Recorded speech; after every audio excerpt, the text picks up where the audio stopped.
Yeah, mute. You can put it on mute. Here we go. Okay.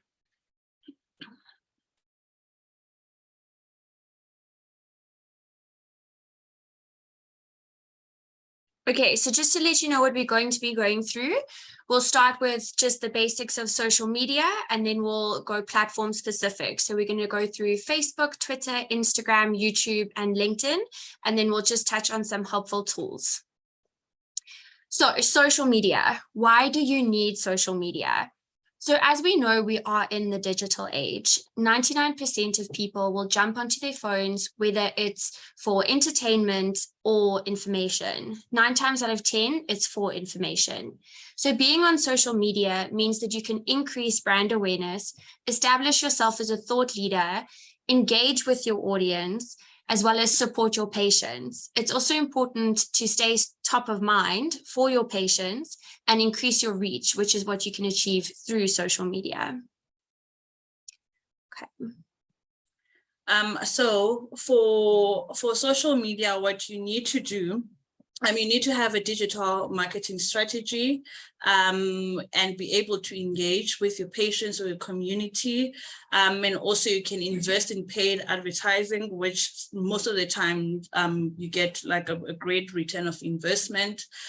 You can also have digital marketing campaigns and also offer community management.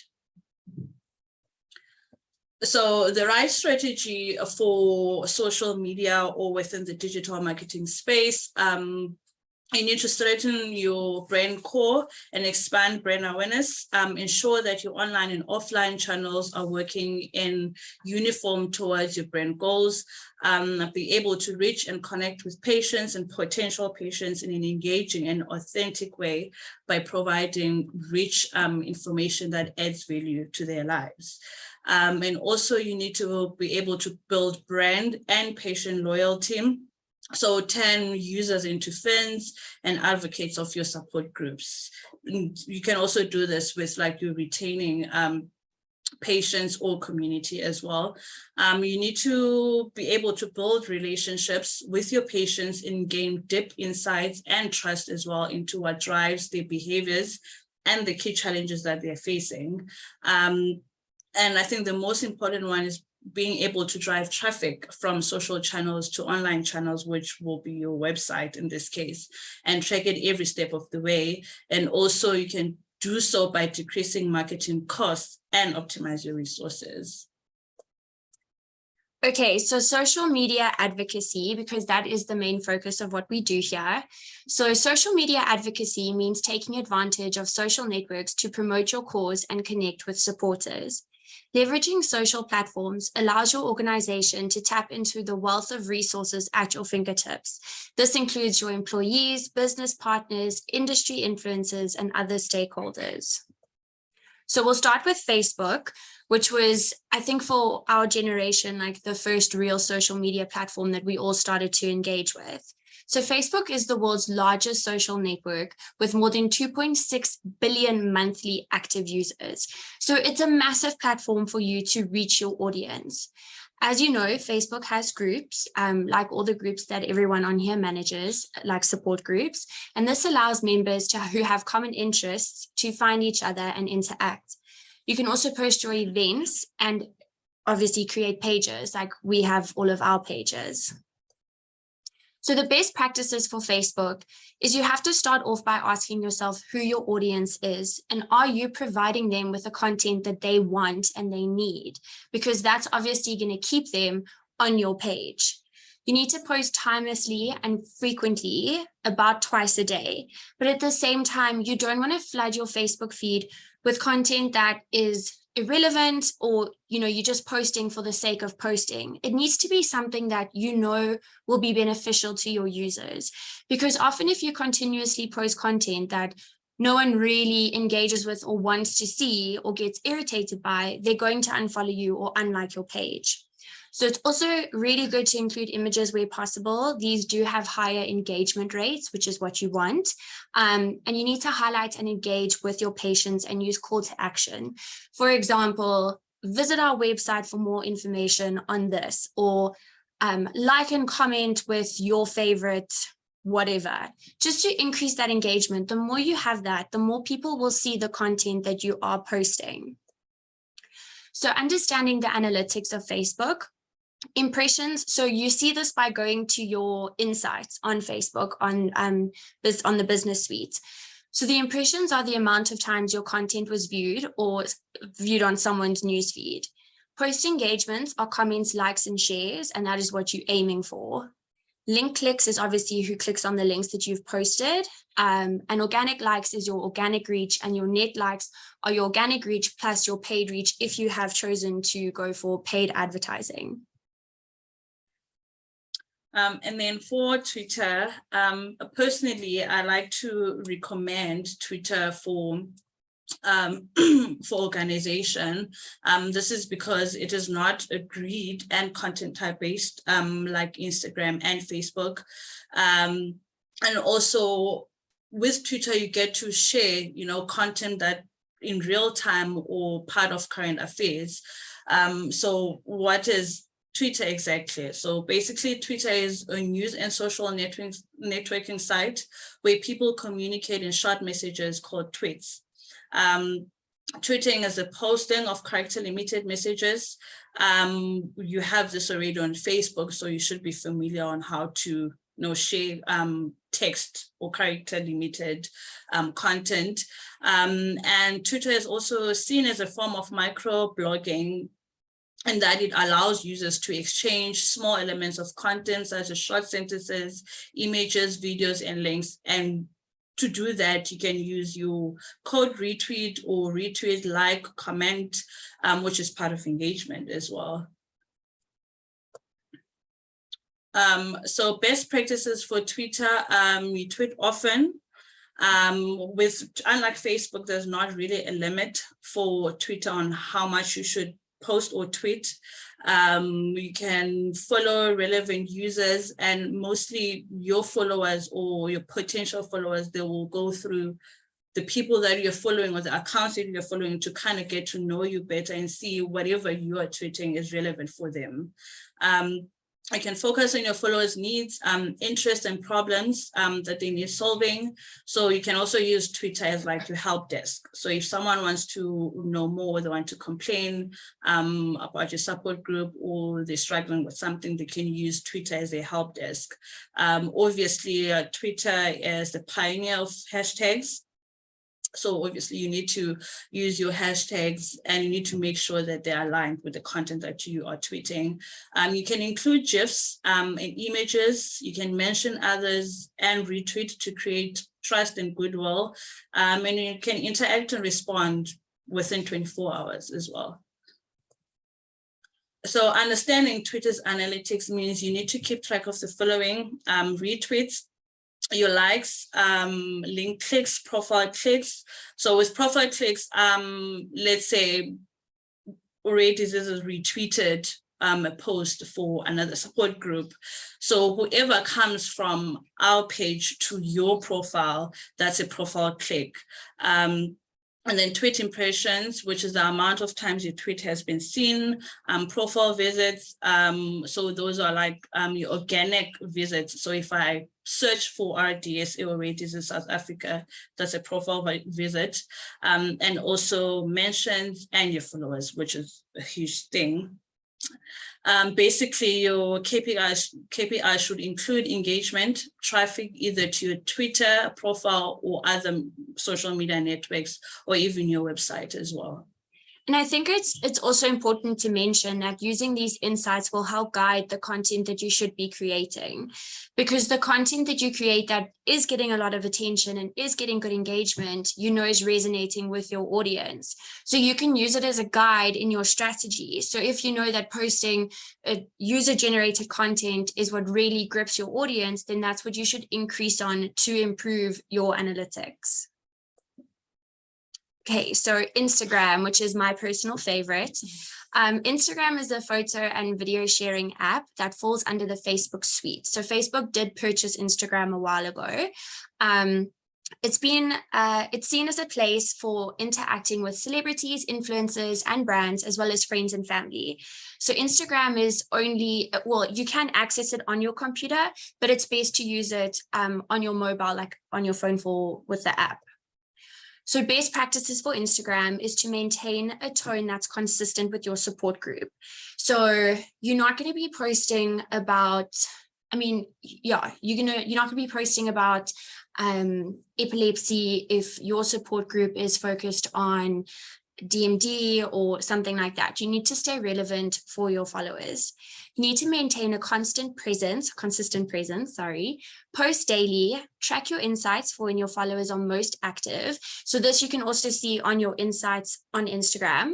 Posting when your followers are most active will get you the most engagement, and you're almost guaranteed that whoever you're trying to reach by posting your content will be reached. So you also need to interact with your followers and encourage interaction. Ask questions, ask them to like and comment. Definitely engage with them. User-generated content is so important today because people want to feel that connection. People want to know that you are listening to them and that they are being heard. So if you have your patient support group, speak to your patients, speak to the members of your group, get them to share their stories, share their journeys. It's inspiring, and that's what people want to see. People want to go to Instagram and have these feel-good moments where they know that they can connect with people who are going through the same, situations as they are. Use relevant hashtags as well, because that's also how people can find your content on Instagram, as well as a call to action, like I mentioned with Facebook. Follow us, go visit our website, that kind of thing. So understanding the analytics, again, you go to your insights to see this. You can see the accounts that you have reached, followers and people who do not follow you. So that's also a great gauge to see, are you using the right hashtags, because you're reaching people who aren't following you, they're still coming across your content. Accounts engaged is the likes, shares, and messages that have been sent. Your total followers, you can see the increase or decrease, and you can also see the best performing posts, stories, and reels. So it's a great gauge to see the content that your followers are looking for and are interacting with. And then my personal favorite as well.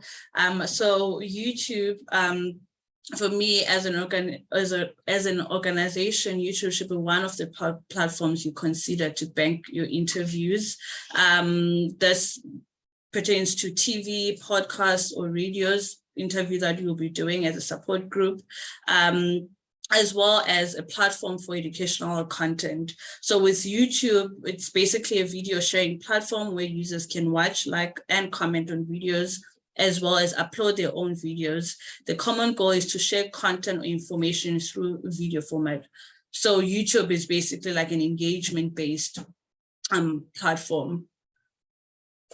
And then best practices for YouTube, I need to keep the content coming. So if you are doing educational series or posts or videos every Wednesday, you need to be consistent. Every Wednesday you sharing those videos, and then Fridays, if it's tutorial Fridays or it's ask questions or whatever, then you need to know that Fridays are set for that kind of content. And then you need to include CTA. So the famous words like, comment, and subscribe, you need to make sure they're always included within your description or within your videos as well. You get interactive, monitor, and respond to comments. So it doesn't matter, even if someone is like, I have a sore eye and it's not related to your support group, try to answer that, try to engage with it. And I think like the same applies with Instagram, the user-generated content is the best for YouTube as well. So if I know I commented under a Rare Disease South Africa and they respond to my comment, for me, it's personal.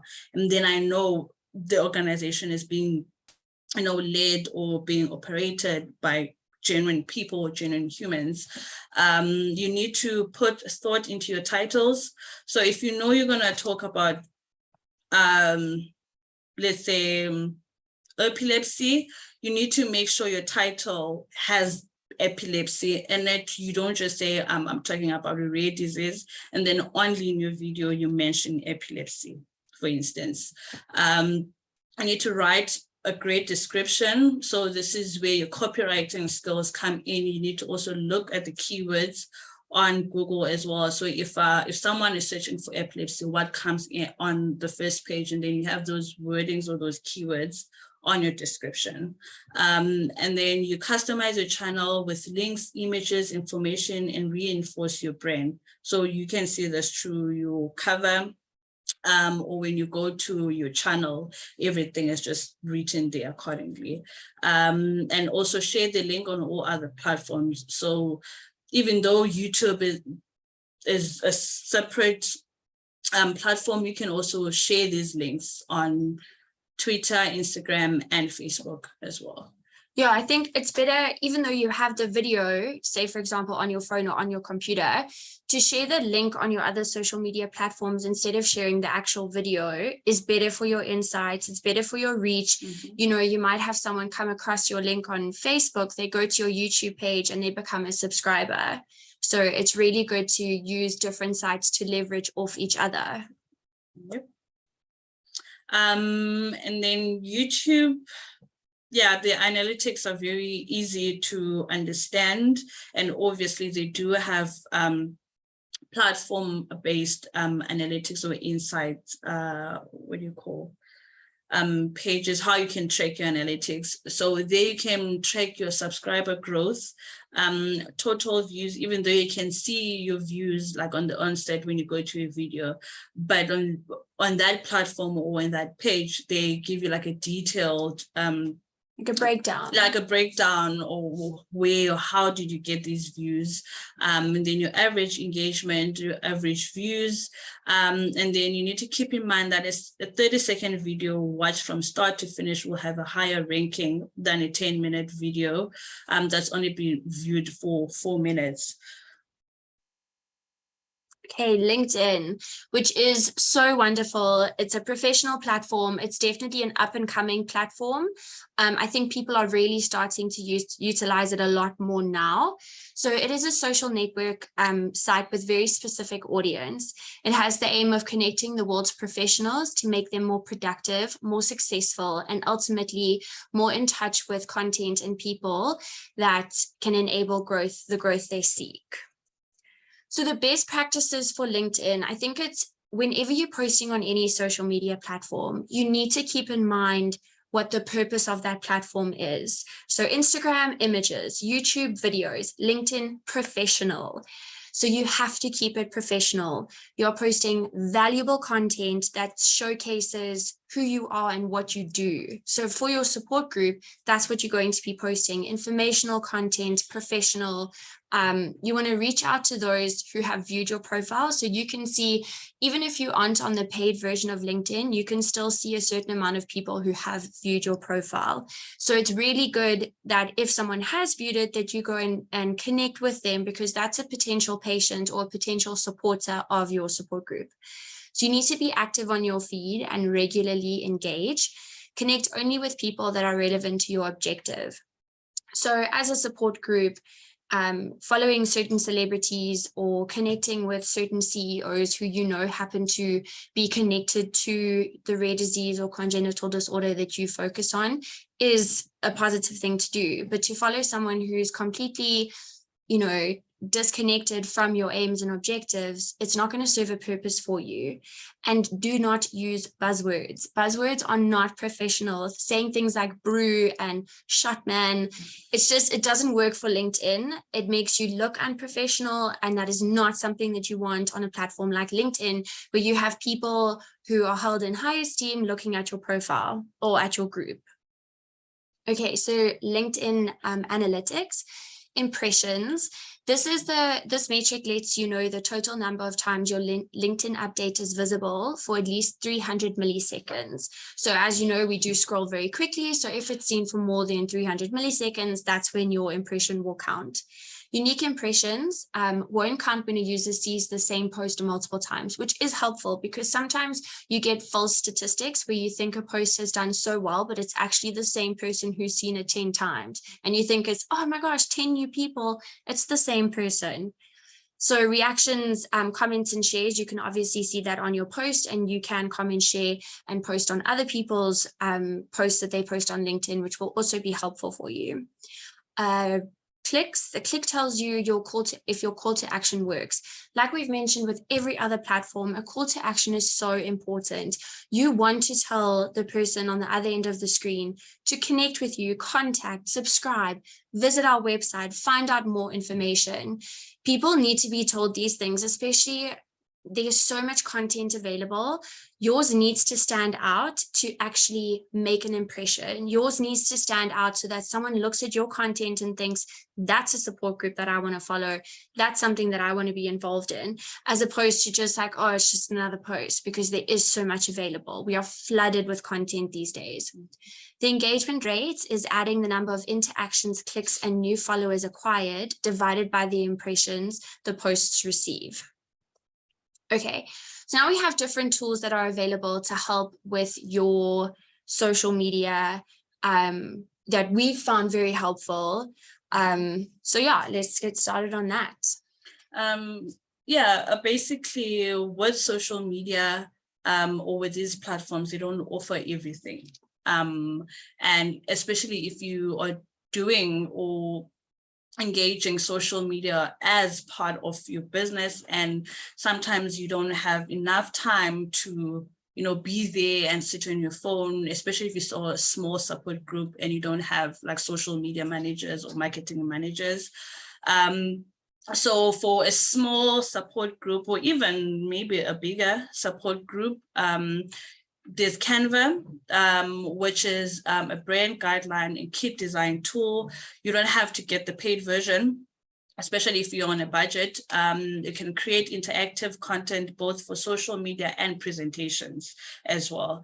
And then there's MailChimp, which is a marketing automation platform and email marketing service that basically helps you send out emails to your community or audience without doing the hideous admin that comes with it, like copy and pasting, email addresses and so on. I think also with MailChimp, what's so great about it is that people have the option to unsubscribe, and it's no admin for you, because as soon as someone unsubscribes from your mailing list, it automatically takes them off. So you don't have to go through that admin of removing them, which is really important now with all the privacy acts that we have in place. You need to have that unsubscribe option. It's also super simple to use, it's very user friendly, even for people who aren't very technically advanced or like don't enjoy creating mailers.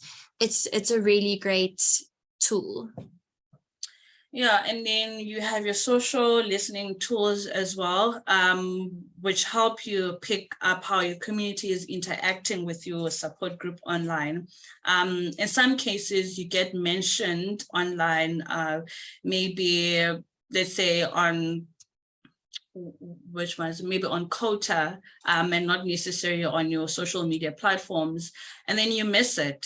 And maybe someone is complaining about how you are offering your resources or your services as a support group.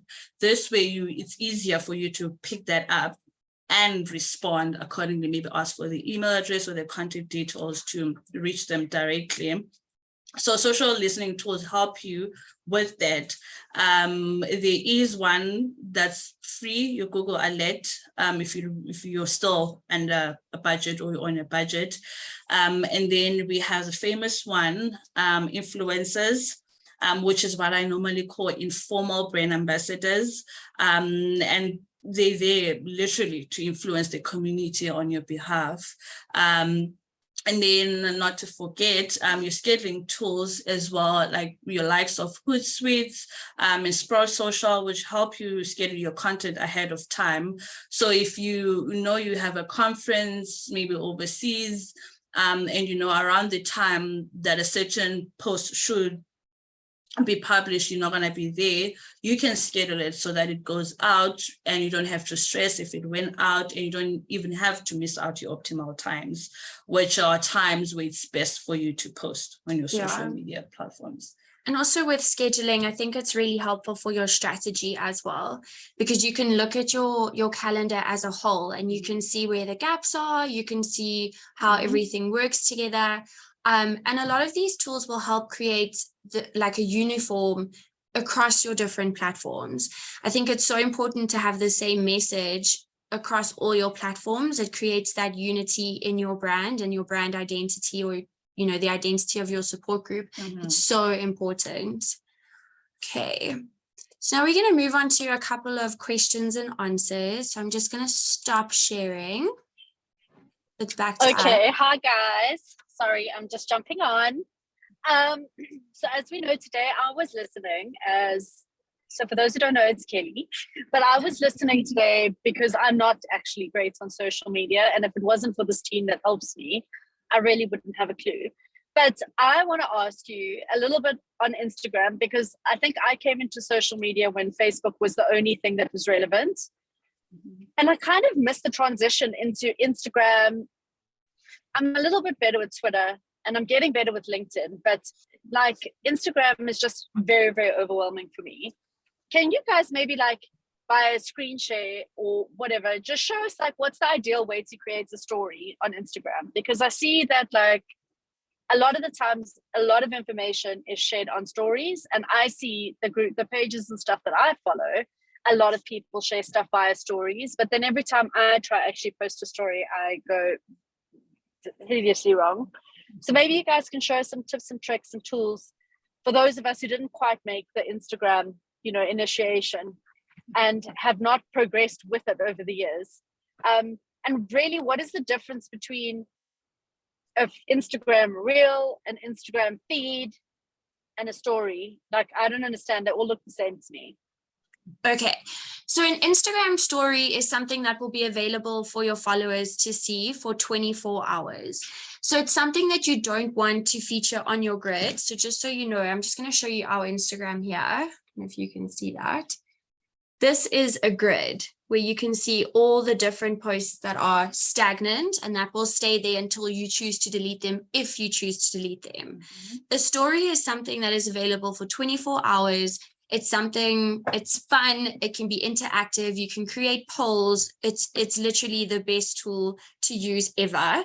So to post a story on Instagram, you're literally going to go to that little plus that's at the top right-hand side of your screen. What's nice about a story is that you can record it in real time and post it, or you can have something that you did a few hours ago or a couple of days ago that's saved on your phone. You can still access that and have it as a story. So you click on that little plus and your phone is going to give you these different options. The options are reel, post, story, story highlight, live, guide, or fundraiser. So you're obviously going to select story because that's what you're going for. And then all your photos will come up that are saved in your gallery, or you get the option to click on the camera. You click on the camera and that's what it's going to show you. You have your camera. So you can take your picture. On the left-hand side, when you go to the options of doing stories, you have the option to create. And when you choose to create, it's going to come up with just a blank screen, and you can click on there, you can type, you can create polls, super interactive, like I mentioned. You can also do layouts, which show a bunch of different pictures in one story. And you can also do a boomerang, which is a favorite. It's a short video that goes back and forth, and it's really fun. That's a fun one to use. So yeah, stories will disappear after 24 hours. And if you do something like a poll, you can show the results of it. So when you do create and you do a poll, you can say, for example, what is your favorite time of the day? Like, is it breakfast, lunch, dinner, whatever, just as like a silly example. And you can show the results based on what people have said. So for a support group, it's a really handy tool to use if you're wanting to find out information from your followers, from your patients, from people who engage with you. Okay, I'm going to let Mela take over on Reels. Okay, with Reels, they're basically like TikTok. So if you are familiar with TikTok, you should be familiar with Reels. But with Reels, they kind of require a creative side of things.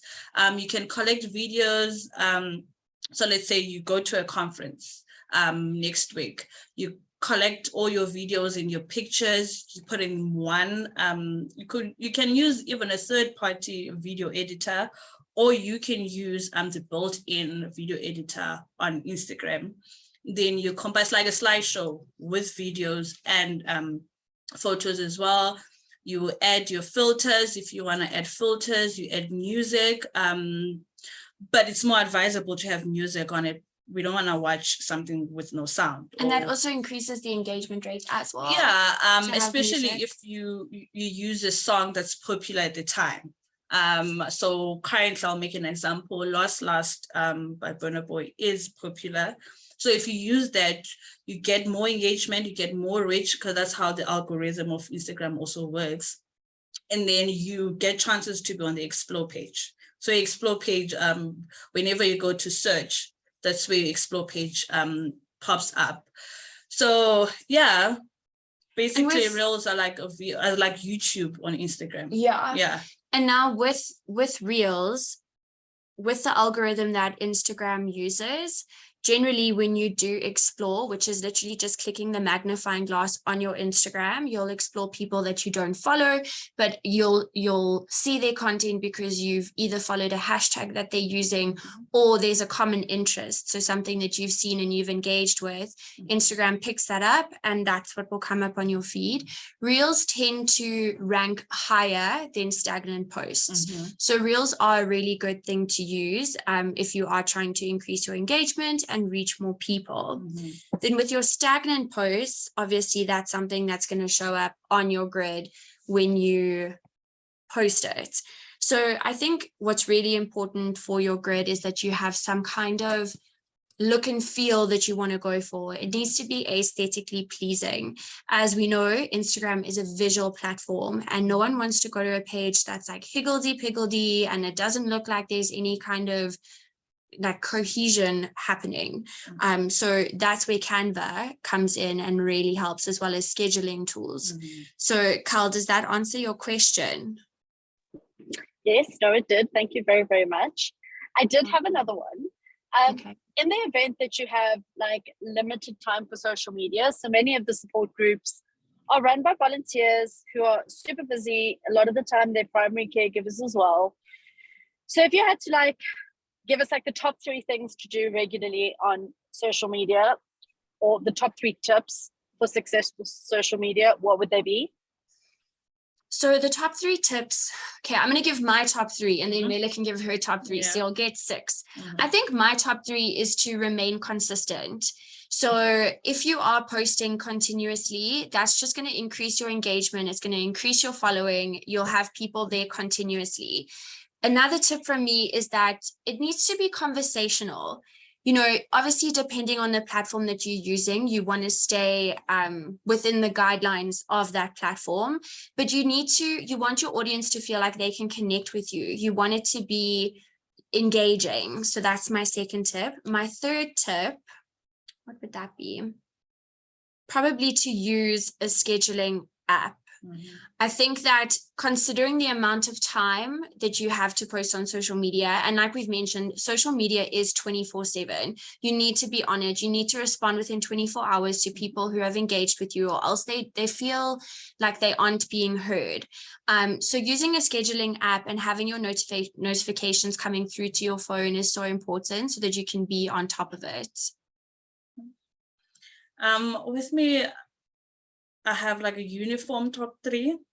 A content calendar. You need to have a content calendar. So you need to plan ahead your content. If you are someone that's very particular, you can look at your analytics, like we discussed, like understanding your analytics and see what works and what doesn't work. And then for your next month's content, you plan accordingly or strategize or whatever the case may be. And the second point with me is schedule. But also leave space for ad hoc or tactical posts, things that will happen on the go, on the things fly, that just come up. that just come up out of nowhere, or maybe you forgot and then something pops up. Yeah, you need to be flexible. Yeah.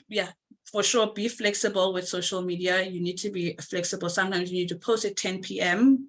Even if you worry that it won't reach certain people, but it's at night. By the time people wake up, they will see it. It will pop up on their news feeds. But I don't advise for you to post at that time. post at that time. And the last one will definitely, look at your analytics. They will tell you, you will get to know your audience or your community. It's a good guideline. Yeah, it's a good guideline, obviously. Analytics, content creation, which is content calendar, planning, and scheduling as well. Those are my top 3. I think it's also important to note that just because all of these platforms are available, it doesn't mean that you need to utilize all of them. So there are some platforms that may not serve a purpose for what your objective is.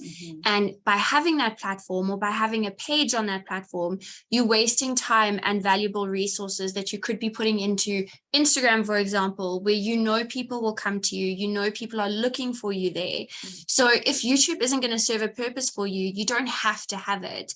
All of these platforms are here as a tool for you to use to improve what you're trying to do and to help with what you're trying to do.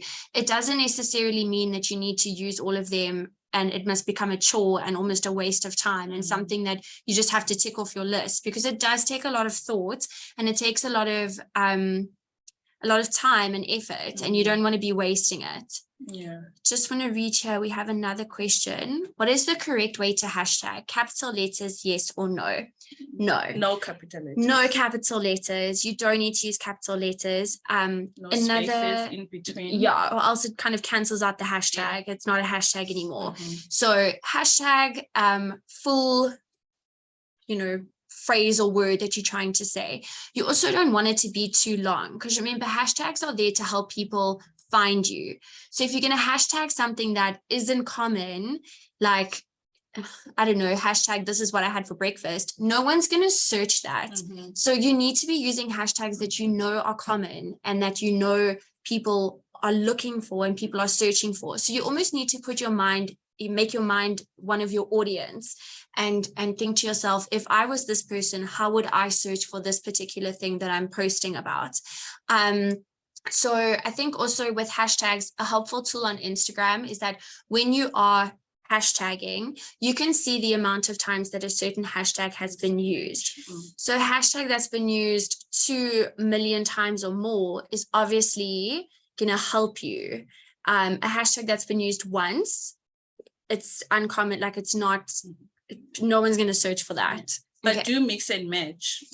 Have your 1 million ones and your maybe 1,000 hashtags. Especially if it's specific for you. And for your support group. Okay. How specific can you make paid ads? Okay. So this depends on the platform. So for Facebook, if you want to, let's say, promote an event, you need to make sure your objectives are event specified. So for instance, with Twitter, if you're doing a follower campaign, so you want to gain more followers because maybe you see your page is stagnant, you're getting at least 1 follower a day, even if you're following like 1,000 people. So what you can do, you can have a specific objective, which is available on Twitter, which is follower count, if I still remember correctly, follower count. So all people that have the same interests that your account has. So for instance, with RDSA, if we follow more support groups than we normally follow like humans or like personal accounts, then our profile will show up to support groups and it will show up like as a follow campaign. So on your, I think it's your right hand corner, you will have like a list of people that Twitter is suggesting for you to follow, and then your support group will appear there. So you need to first know what's your objective and what are your outcomes. So do you just want to distribute your profile just for the sake of it, or you want to distribute it to gain followers or to gain traffic, where you can also with traffic, you can choose link clicks. You can choose paid clicks as well. So it depends on the platform or what you're trying to do or to achieve. And this is also where who you're targeting becomes really important. So that's where your strategy comes in. You need to understand who you are trying to target, because that will give you the age, the gender, all of that, because that's how you target. So I think that's also really important. Okay, we've got another question. Is there a difference between Insta stories and Facebook stories? So there is and there isn't. You do have the option, because Instagram and Facebook are connected, you have the option to share straight from your Instagram to your Facebook. So when you share your Instagram story, if you do select the option to share to Facebook, it will work exactly the same and it will look exactly the same. It also lasts for 24 hours. So those are the similarities. However, if you want to post a story on Facebook that you don't want on Instagram, that's also an option. It doesn't have to be on both of them. Mm-hmm. It also doesn't have to be on either or. So that's how that goes. Okay, how does the algorithm work? If someone likes my page, will they see all my posts? Will they all come up in their newsfeed? As I've noticed, only the popular posts or posts that I have boosted tend to be more well seen by people that already like my page. So unfortunately, with the option of paid advertising and the algorithms that Facebook and Instagram and all other social media platforms have in place, paid advertising will always do better because you're paying. So it's it's difficult to manipulate the algorithm, because it almost works against you, and that's how they encourage you to pay for your advertising or your posts. So the best way that I could advise you to sort of manipulate the algorithm is to follow your insights. Look at the times that people are most active, and that's where your followers are most active, and that's when you post. Look at the hashtags that work the best. That's what you're going to use. Look at the content that works better, and that's what you're going to use. So there's no way to actually beat the algorithm. That's beyond any human skill set.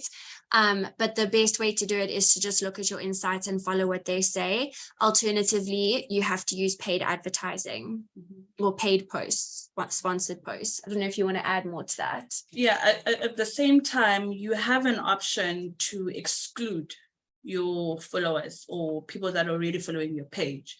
If you want to target only people that are not following your page with hopes that you will get traffic from them, or you get likes or page likes or a follower, you can do that when you are creating your ads. But as Missy said, it's not really reliable to try and manipulate it, besides just going to your analytics and read through them and get insights from them, like proper insights. But if maybe you are trying to figure out why is it that if my post is doing so well, it will continuously doing so well. So with Facebook, to be specific, if we as RDSA, we post a post and then I see it and I react with it, and it so happens that me and Missy are friends on Facebook and we both have the same interest, it will show up on Mrs. newsfeed. Maybe we are not following RDSA, both of us, but it will show up as Mela liked this post, and then Mrs. can be like, oh, what is this? And look through it, and then it will do the same thing, and then it will go to maybe Kelly, and then it will go to so and so and so and so, and then that's why the ripple effect. Yeah, and then it reaches more people. But if it's a case that it shows up to me first, and I don't interact with it, it will be stagnant. Yeah, it won't show up on my feed. Yeah, it won't show up. So that's why engagement is so important. You have to encourage people to like and share or just interact, because then that's when it's going to show up on my feed or Mela's feed. So we've got another question. Can you earn money off your social media accounts, excluding YouTube? You can, you absolutely can. From my understanding, it takes a lot to get to that point. Especially with Facebook. Especially with Facebook, yeah. And like, even when you see the influencers, the well-known influencers of today who have literally made a living off Instagram, it's taken years to build up their brand personality, their following, and to get brands to interact with them and actually pay them, whether it's with being paid in product or paid in money. It's really difficult, and it takes an extreme amount of time. It has to basically be your full-time job. So yes, you can earn money off social media, but it's a very, it's a very consistent, very patient, it's very time consuming, and it's very intense. Okay, I also noticed if you share a post, a lot less people see it. Is that right? So yes, if you are the one sharing the post, it doesn't go as far as the original page that shared it. And that's because, say I, as Rare Diseases South Africa, share something, you sharing it, which means that from my original post, it's going to show up more on other people's news feeds. Whereas from your post, you're the one who shared it. No one shared it from your page. Therefore, it will reach less people, if that makes sense. It's like carrying on what Mela said earlier, it's that ripple effect. So that's why the original sharer gets more interaction and more engagement on the post. But that doesn't mean that you shouldn't share. I think sharing is really great, not only because you're supporting the page that you've shared from, but also people who may not be aware of the page that you're sharing might see it come up on your newsfeed and show on their pages. And it just is, it's so worth actually sharing. Yeah. Do we have any other questions? I think that's everything for now. This one. Having lost my Facebook account, it has been a struggle to get it back. I'm now required to start a new one, and I had a lot of followers on the previous one. Are there any security measures that can help secure an account? Yes. Facebook and Instagram, they have the two-factor authentication. So you can have that in place to protect your page, and you need to always remember that your page is linked to your personal profile.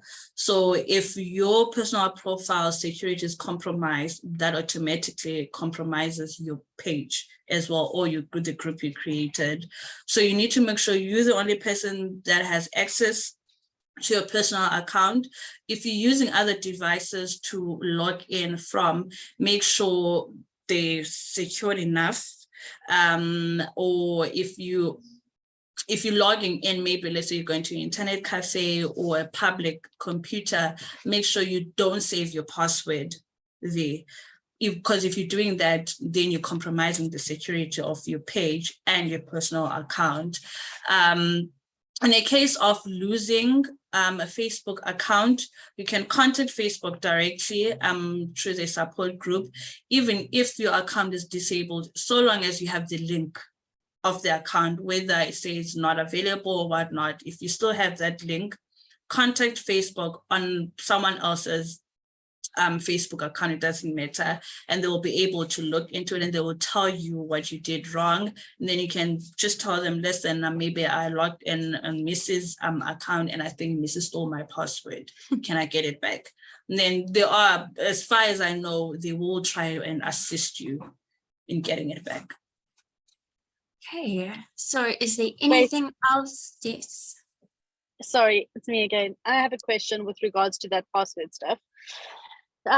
Is it better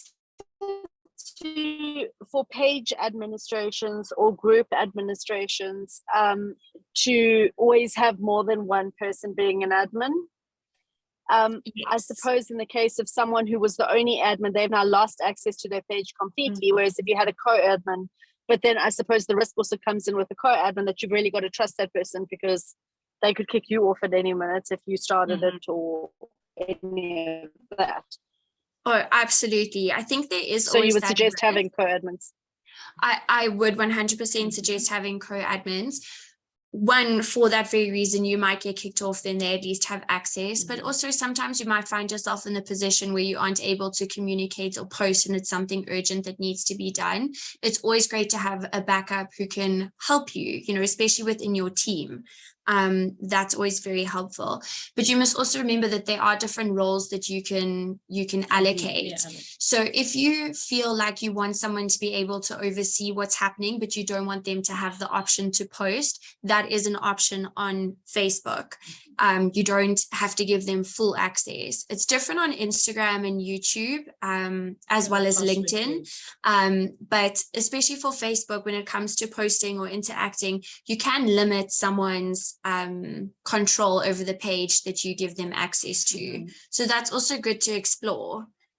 But if you are, let's say you are just Kelly, you don't have other people working with you, you can create a fake account, more like a backup account, and then you have that as another admin role set there, so that if you lose access through Kelly, your original profile, you can use that fake account to access the page again. That is so smart.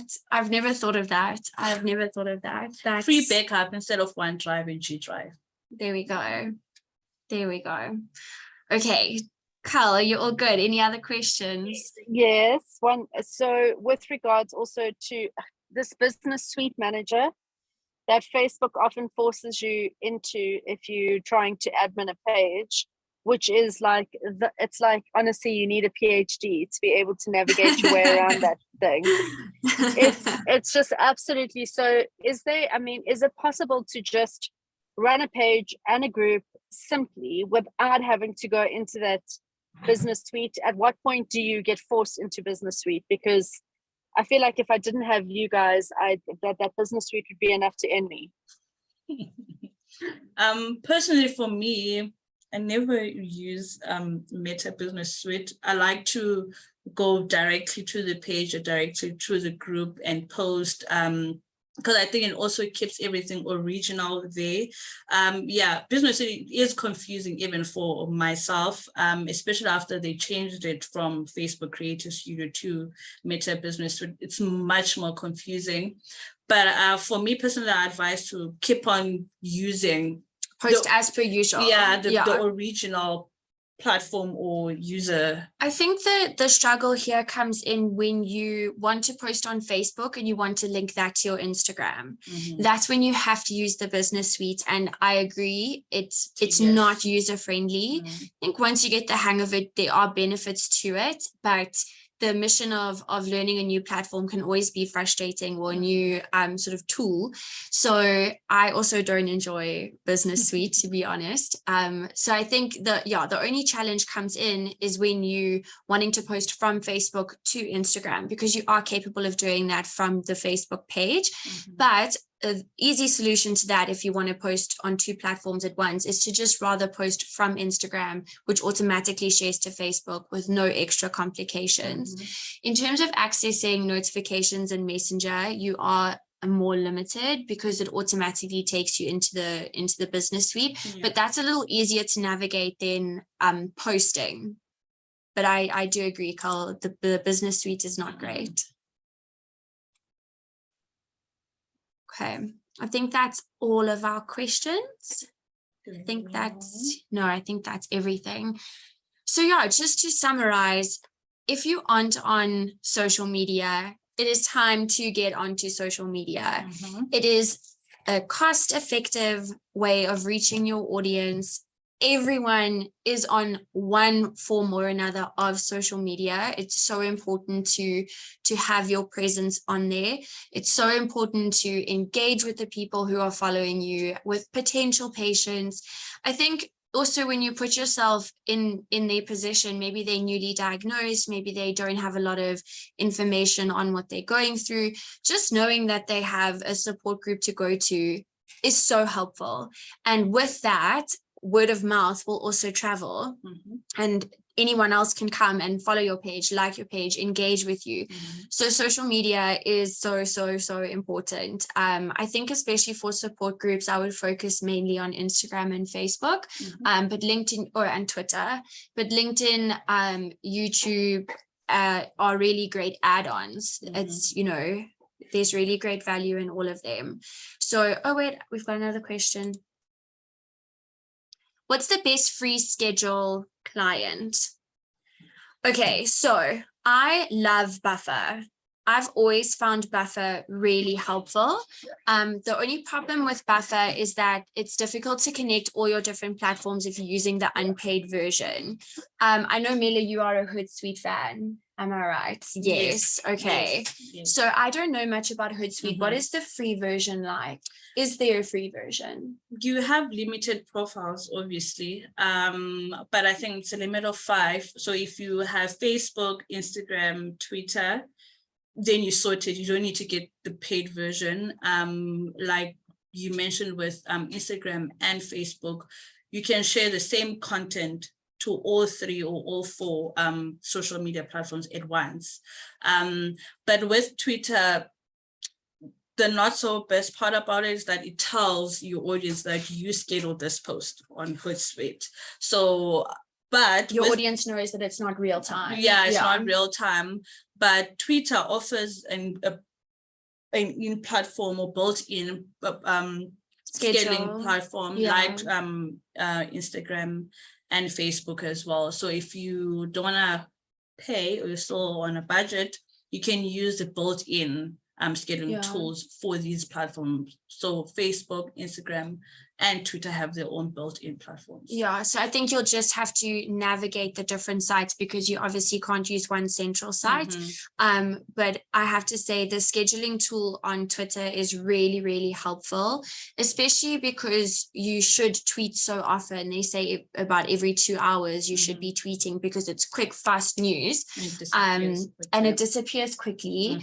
It's really good, I think, to use all kinds of scheduling apps, but especially the built-in ones for a platform like Twitter.